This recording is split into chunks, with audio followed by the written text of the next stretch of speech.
Discover the secrets of making rose water in just a few simple steps. Today, I will teach you how to make rose water. Rose water is an essential part of your skincare routine. We can also use rose water to make face masks. Currently, I am using AI voice, which may cause some difficulty in listening to the video, for which I apologize.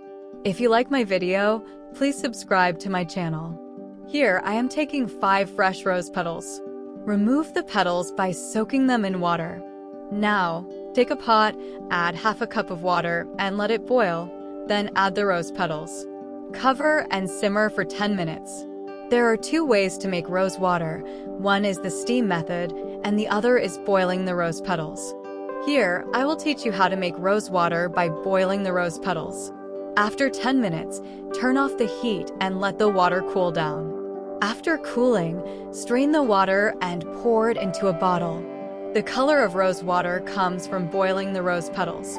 You can also use rose water by keeping it in the fridge or freezing it into cubes. You can spray it directly on your skin.